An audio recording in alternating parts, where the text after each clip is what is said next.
reactor. Roll off. What's going on, Reactorites? And welcome back for another review of The Flash. John and I just finished watching the latest episode titled Fastlane, and wow, what a doozy of an episode. Very emotional. Fastlane, isn't that also a title of a movie? I think so, and it's also title of a WWE pay-per-view. I'm thinking just by that title, it's going to involve cars and racing. Illegal street racing. It does. What? So yeah, we finished watching the episode. Amazing. Like, this is why I love The Flash. Like, they had so many things happening in this episode, and it just all came together later on, and it's just like everything was individually building for all these characters. Like the big one being the West family.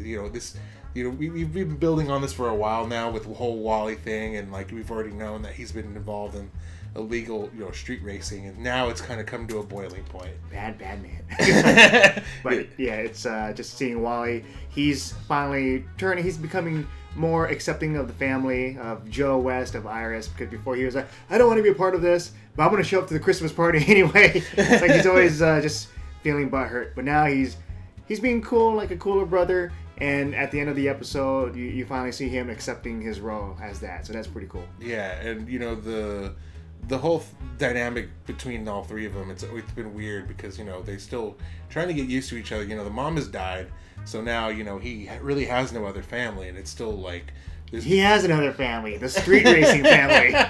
They care about him. They nurture him. It's like, here, I just lost this race to you. Here's a car. Have it. Iris is trying to be protective older sister, and Joe is like, he's more of like the best friend instead of the father figure, and Iris gives him crap, and it's just it's an adjustment for them, and he does need to man up and be the father for Wally, because yeah, but not yet, because they hardly know each other. If you're a father figure for a while, like, you know your role, and you have to discipline them, but here he doesn't owe them anything. He can just leave whenever he wants. He's a grown man. Yeah. And I can understand where Joe's coming from. He wants to be the friend first, not to scare him away, and after that, then build that father-son relationship. Yeah, because he doesn't want to lose him, and he finally has him in his life, and now they just need to come together as a family. But Iris, she's for me personally, I think she's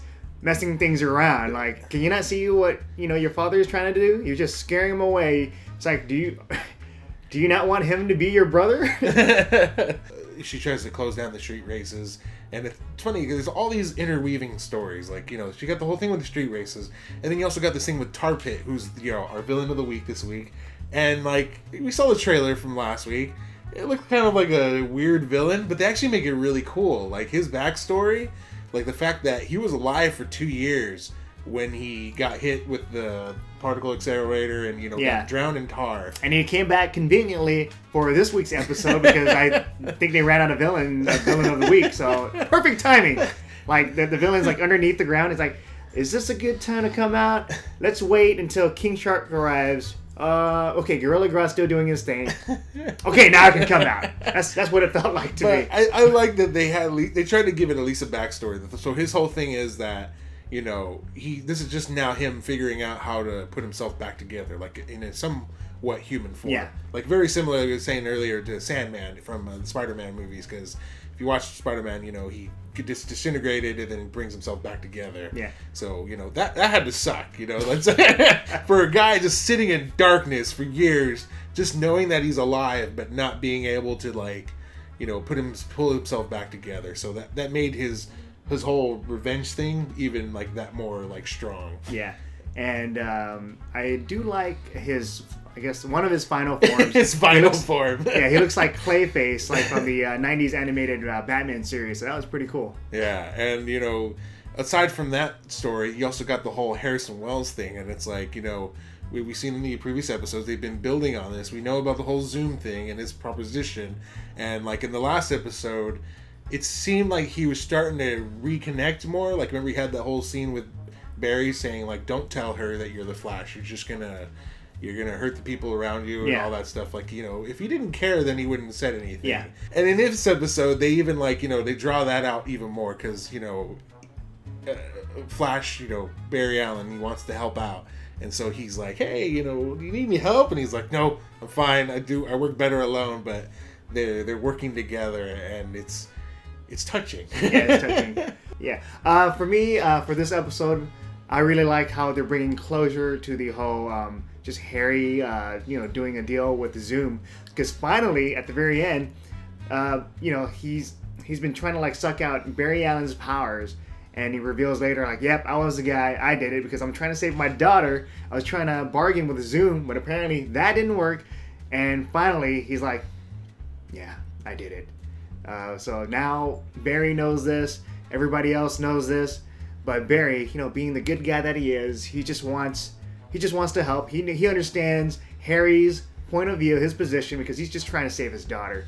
And you would do anything to save your daughter. And he would use that reason for his dad, Joe West. Like, this is what you would do. Like, what would you do to save Iris or even me? Yeah, they really give you the sympathy, and you can see that. And it's funny because he even says it, like, Barry says it literally like marred the same way that Harrison Wells became a villain. Like, they were getting so close together to the point where it's like, he even says like, I didn't think that one day I'd see you behind this glass case again, like, yeah, putting him in the vault. And it's like, it was very similar to first season's Harrison Wells, like, yeah.